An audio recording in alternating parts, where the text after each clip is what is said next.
The House That Hungers. On the night of November 13, 1974, the DeFeo family home stood in eerie silence. At 112 Ocean Avenue, the six-bedroom Dutch colonial had always seemed imposing, but that night, it became something far worse. Ronald DeFeo Jr., shaking and drenched in sweat, clutched his rifle, his breath shallow and erratic.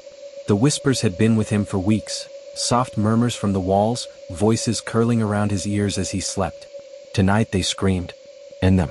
They're watching. They know. His parents, his siblings, one by one the rifle's deafening blasts tore through them. None stirred, none cried out. It was as if the house itself muffled the gunshots, drinking in the violence. When the last round was fired, Ronald stood amidst the carnage, the whispers finally fading into a deep, satisfied sigh. The house had fed. A year later, the Lutz family arrived, blissfully unaware of the horrors that had transpired. George and Kathy Lutz had found a deal too good to pass up, a sprawling home at an unbelievable price.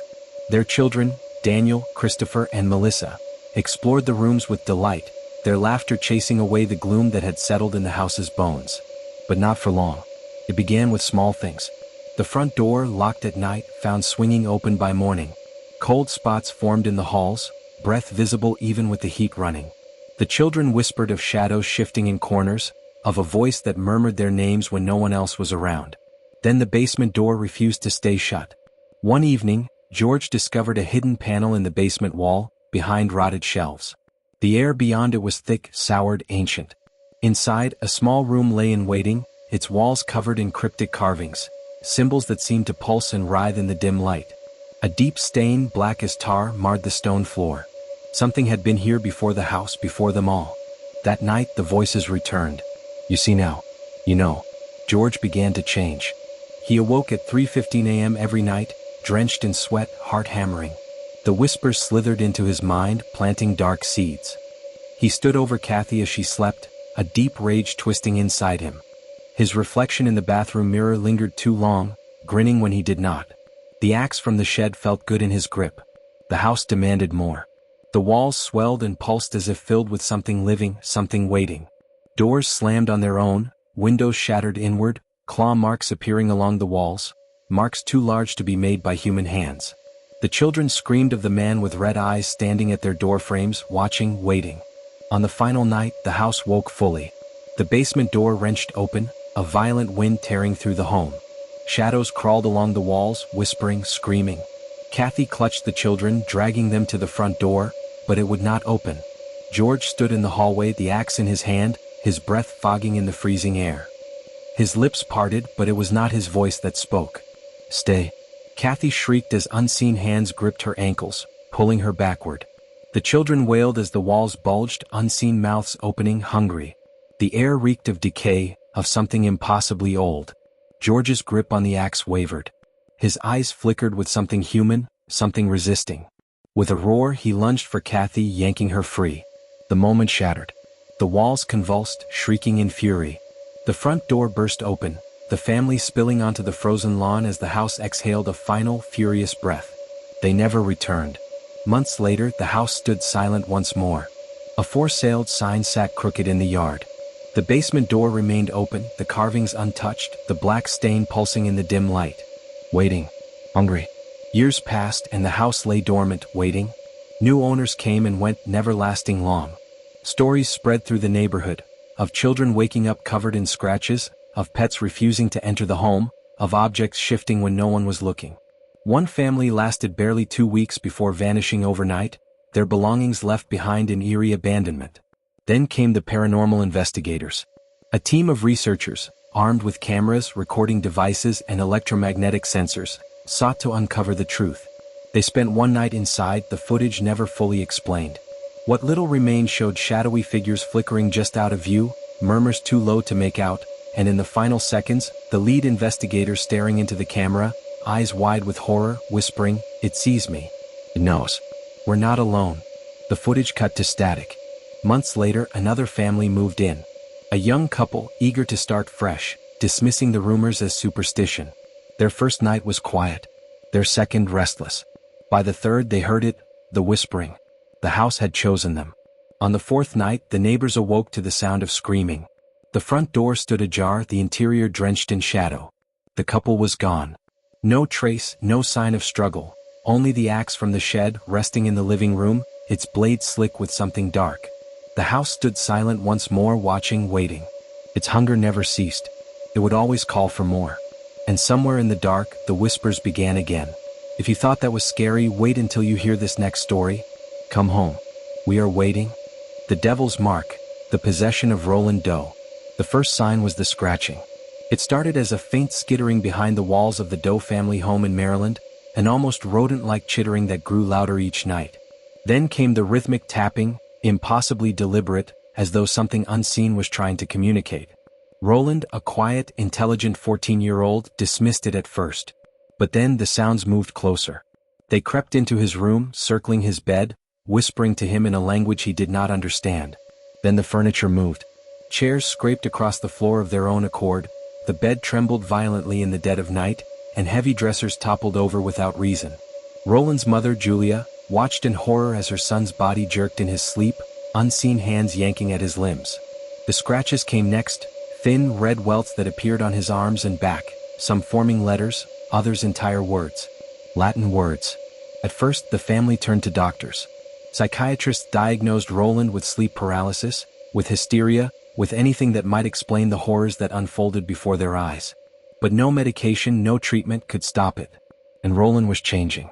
His voice, once soft and hesitant, became guttural, mocking.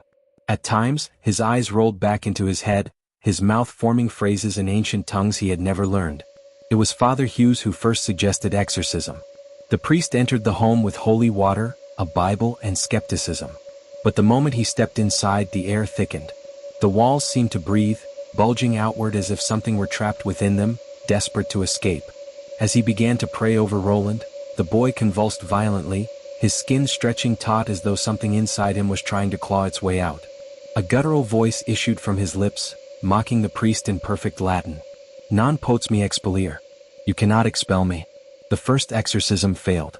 And Father Hughes left with a wound that would never fully heal, a deep, claw-like gash down his arm, a warning from whatever lurked inside the boy. The family fled to St. Louis, seeking salvation from a team of Jesuit priests. Among them was Father William Bowdern, a man of unwavering faith but with eyes that had seen too much. The exorcism began in earnest, but the entity fought back. Roland convulsed, his body levitating inches from the mattress. Objects hurled through the air with impossible force. The walls bled, forming sigils that none of them could understand. And worst of all, it spoke. It knew their names. It knew their fears. It knew their sins. Visions plagued the priests, dark specters in the corners of the room, whispers slithering into their ears, showing them things they had long buried. One priest fell to his knees, weeping as a voice, his mother's voice, hissed his worst secret into his mind. Another turned away, unable to face the twisted form that grinned from the boy's bed. The entity laughed. And then the room began to shake. Shadows lengthened, stretching toward the priests as Roland screamed. The ritual reached its peak, holy water sizzled against the boy's skin, and the demon shrieked in a sound so inhuman it split the air like a crack of thunder. Then just as suddenly as it began, the room fell silent. Roland collapsed. His breathing was slow, steady. His eyes fluttered open, normal. The boy was back. Or so they thought. Weeks later, Father Bowdern sat alone in the rectory, staring at his reflection in the dark window. The nightmare should have ended. And yet, something gnawed at him, a presence just beyond his vision. He pulled back his sleeve, heart hammering. Scratched into his flesh, raw and red, were two words. Ad hoc hic. Still here. Far away in another home, another boy awoke to the sound of scratching behind the walls. Decades passed, and the legend of Roland Doe became a whispered horror, a cautionary tale shared by priests and scholars. But the entity was not bound to history. In 2023, in a quiet suburban neighborhood, a young girl named Lily began to hear the tapping. It started as a gentle knock behind her bedroom walls, but soon, it moved to her closet door. Then her bed shook at night. Her parents dismissed it as nightmares, until the scratches appeared. Latin words, carved into her skin in the dead of night. A priest was called, a man unaware of the events that had transpired decades prior. As he entered the home, a chill ran through him. The walls pulsed. Shadows flickered just out of view. And then he heard it. A voice, low and familiar, echoing from the dark corners of the room. Non potes me expellere. You cannot expel me. The cycle had begun again. The demon had never left. It had only been waiting. And now it had found a new vessel. Brace yourself, because the next story is even more disturbing. The Many in the Walls. The Hodgson family moved into 284 Green Street in Enfield in the autumn of 1977, unaware that their lives would soon become a waking nightmare. It was a modest council house, weathered but warm, offering struggling single mother Peggy Hodgson and her 4 children a fresh start. At first, the disturbances were small. A glass misplaced here, a door left slightly ajar when no one had touched it. Peggy blamed stress, exhaustion, the overactive imagination of 11-year-old Janet, the most sensitive of her children. But then the knocking began. At night, rhythmic tapping echoed through the house, growing in intensity until it rattled the walls. It came from within, behind the plaster, as if something inside the house wanted to come out. Then the voices started. Low and guttural, they whispered in the dead of night, uttering names no one in the family recognized. Peggy awoke one morning to find the kitchen chair stacked impossibly high atop the table, balanced with inhuman precision. Janet screamed when her bed was yanked across the room by unseen hands. The family called the police.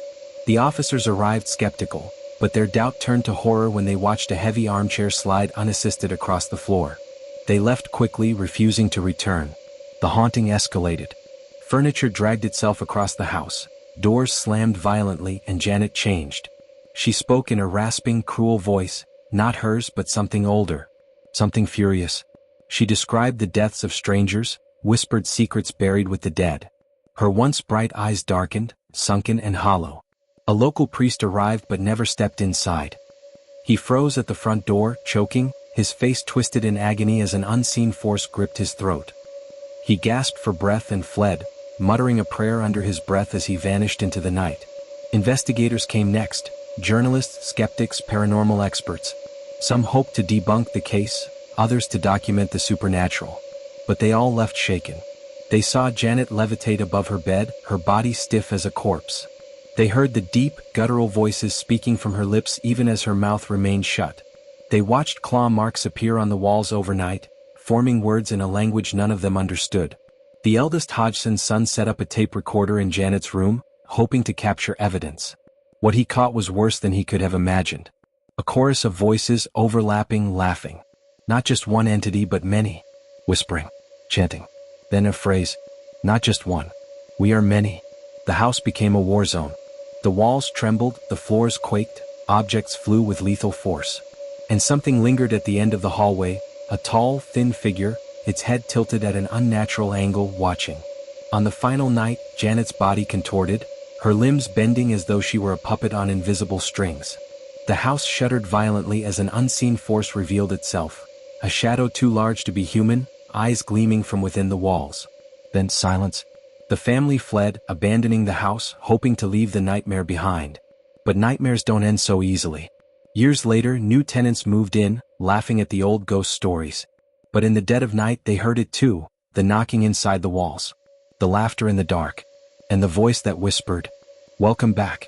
Decades passed, and the legend of 284 Green Street became folklore, dismissed by some, feared by others. But the house did not sleep. It waited.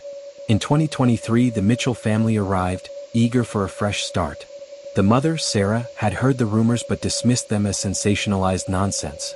Ghosts weren't real. Haunted houses were for films. Her 2 sons, Aaron and Max, explored their new home with excitement. For the first few nights, everything was quiet. Then the knocking started again. Sarah woke up to whispers slithering through the vents.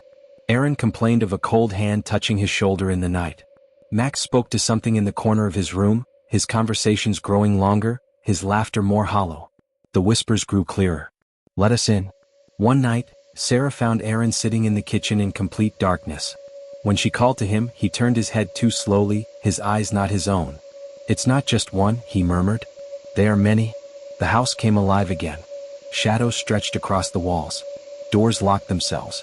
The TV flickered with static, voices whispering through the screen. Aaron and Max changed, pale, silent, their eyes unfocused. Desperate, Sarah called for help. A priest arrived but left in terror after crossing the threshold. "This house is not haunted," he gasped. "It is possessed." The final night was a horror beyond words. The walls shook and the air turned thick and stifling. Aaron's body lifted from his bed, his mouth stretching open as a deafening chorus of voices screamed through him. Max crawled toward the shadows in the corner, whispering, "I see them. They're coming." The floorboards split. Something emerged from the dark, too many limbs, too many mouths. Sarah ran, dragging her sons with her, but the house did not let go so easily. The walls bled, claw marks appearing in frantic strokes. A voice, deep, guttural, roared from every direction. "We are many. We are forever." They barely made it out. They left everything behind. The house stood still once more. Days later, a real estate agent entered, preparing to list the property again. In the silence he heard it, a slow, rhythmic tapping inside the walls. Now, for another dark and haunting tale that will send shivers down your spine. The Haunting of Elmbrook House. The house on Elmbrook Road was nothing special. A modest council home in North London, its walls were cracked with age, the roof stained with time. Margaret Holloway, a single mother of 3, had moved in only a few months prior, hoping for a fresh start after her husband walked out. It was small, but it was home. At first, the disturbances were minor. A soft knocking at night, the occasional misplaced object. Margaret blamed stress. Her youngest, Janet, 11 years old and imaginative, would wake in the night complaining of whispers. "Just a bad dream, love," Margaret assured her, tucking her in tightly. But the unease settled like a weight in the air. Then things escalated. Doors slammed without warning. Furniture scraped across the floor in the dead of night. The whispering became more pronounced, low, guttural voices muttering names no one recognized. One morning, Margaret walked into the kitchen to find every chair stacked atop one another in a precarious, impossible tower. The air was electric, charged with something unseen but deeply felt. Janet changed. The bright, giggling child became withdrawn, her eyes shadowed. She spoke in a rasping voice, too deep, too knowing. "He's watching," she whispered to her brother Peter one evening. "He knows your name." Peter scoffed. "Who?" Janet only smiled. The night the priest arrived, he never stepped inside. Margaret had begged Father O'Connell to bless the home, but as soon as he reached the threshold, he staggered back, gripping his throat as if invisible fingers squeezed the breath from him. He gasped, face pale as death, before fleeing into the night. He never returned Margaret's calls. Investigators came, paranormal experts, journalists, even the police. They saw what they could not explain. Janet levitated inches above her bed, her body rigid. Objects soared through the air, smashing against walls. Claw marks appeared overnight, forming words no one understood. The investigators, skeptical at first, left pale and shaken. Peter set up a tape recorder in Janet's room, desperate for proof. What he captured was worse than any proof they had hoped for. When they played the tape back, it wasn't Janet's breathing they heard, it was laughter. Cold, hollow, inhuman. A chorus of voices overlapping, whispering in a sickening harmony. The last words on the tape. Not just one. "We are many." That final night was the worst. The house groaned as though something inside was waking up. The walls vibrated. The floorboards bulged like something beneath them was pushing to get out. Janet screamed, her small body twisting unnaturally, joints bending the wrong way. And then, in the dim light of the hallway, they saw it. Tall, gaunt, hollow eyes sunk deep into a face too long, too sharp. It smiled, impossibly wide, and stepped forward. Margaret never remembered how she got out.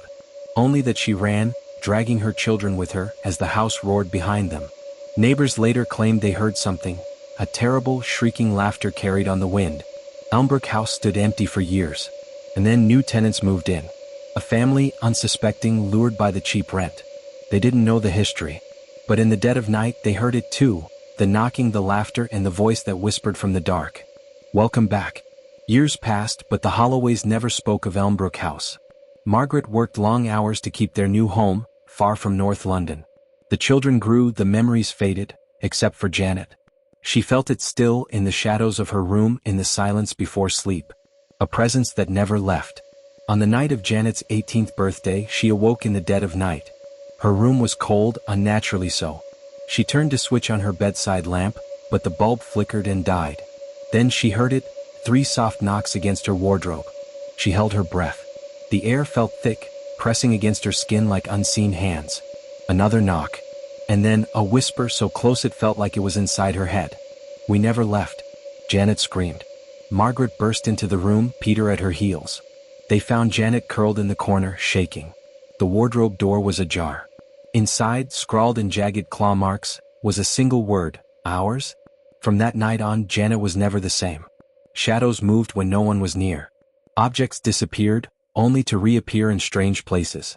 Her reflection in the mirror sometimes didn't move in sync with her. And worst of all, she started whispering in her sleep, muttering names no one in the family knew. One evening, Peter came home late to find Janet sitting in the dark, her eyes wide, unblinking. He approached cautiously. "Janet?" She turned her head slowly, impossibly far. And in a voice that was not her own, she said, "You brought us back." The nightmares worsened. Janet would wake up with scratches on her skin, bruises in the shape of fingers. Margaret took her to doctors, therapists. No one could explain it. But deep down, Margaret knew the truth. It had never been the house. It had always been Janet. Then one night, Janet disappeared. Her bedroom door was locked from the inside. The window remained shut, no footprints in the garden below. The police found no signs of forced entry, no clues to where she had gone. The only thing they discovered was her diary, open to the last page, where she had scrawled the same phrase over and over in frantic, jagged script. "Not just one. We are many." Margaret and Peter moved again. They tried to forget, to push the horror into the past. But some things don't stay buried. 20 years later, a new family moved into Elmbrook House. A young couple with a little girl, bright, giggling, imaginative. One night, she woke her parents with a question. "Who's the girl in my room? She says her name is Janet." That was only the beginning. Let's see what horrors await us in the next story. The Shadow of Gein. Sarah Williams gripped the steering wheel tightly as she drove down the desolate country road, the headlights of her car slicing through the thick Wisconsin fog.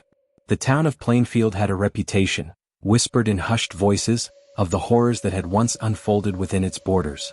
But Sarah, a journalist hungry for the truth, refused to buy into ghost stories. The facts were horrifying enough.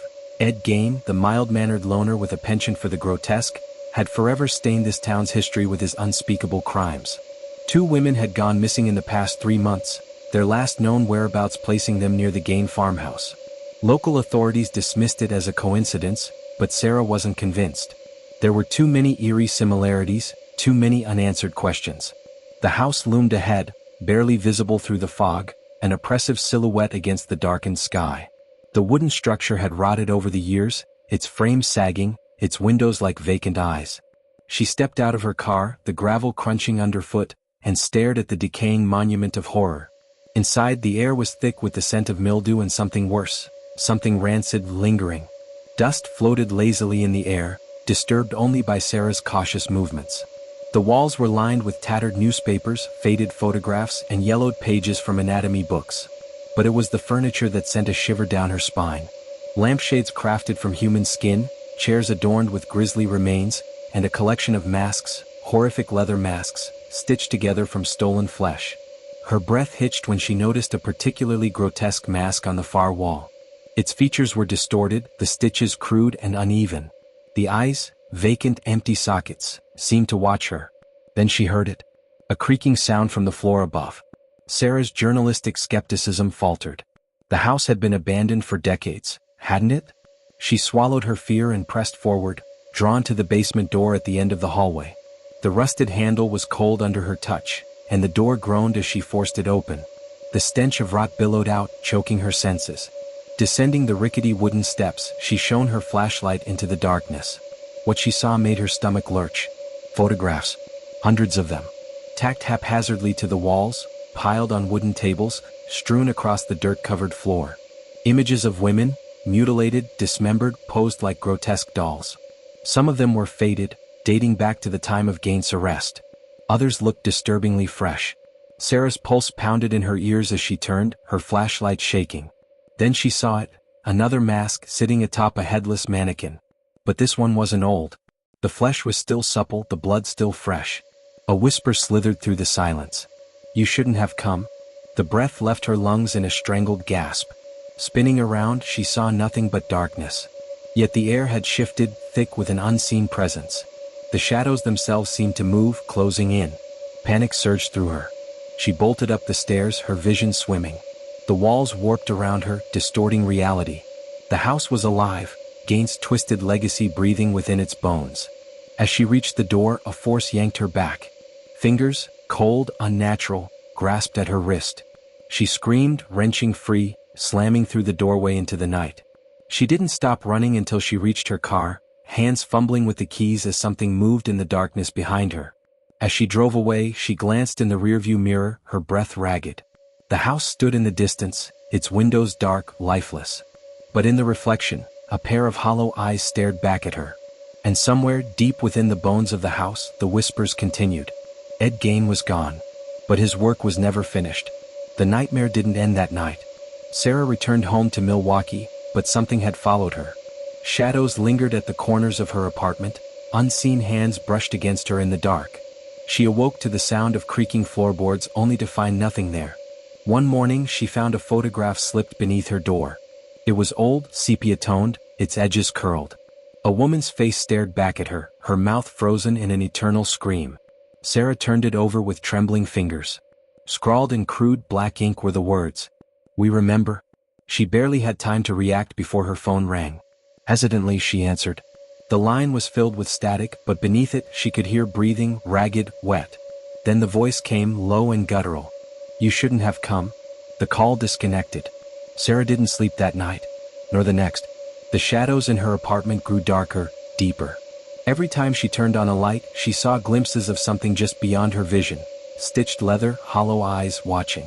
Desperation drove her to research. The missing women, had they truly vanished? Or had their suffering been recorded in some hidden chamber beneath the farmhouse? She returned to Plainfield with a small group, armed with cameras, weapons, and the grim determination of those who had seen too much. The farmhouse still stood, its presence a malignant tumor upon the land. They entered cautiously, the scent of decay still thick in the air. The basement door loomed before them. It was open. Sarah stepped inside, the darkness wrapping around her like a shroud. The air was heavy, pulsing as if the house itself was alive. Then the door slammed shut behind them. The whispers grew louder. And in the flickering light of their cameras they saw them, masks, dozens of them hanging from the walls. Faces stretched and stitched together in horrific expressions. The realization struck them like a physical blow. Not just relics. They were watching. A figure emerged from the darkness, wearing a mask that was all too fresh. The last thing Sarah saw before the lights went out was the hollow, hungry eyes of Ed Gein's legacy. And the work continued. Thank you for watching. If you enjoyed this video, don't forget to like, share, and subscribe to the channel. Your support helps us bring you more thrilling stories. And hit the bell icon to never miss an update.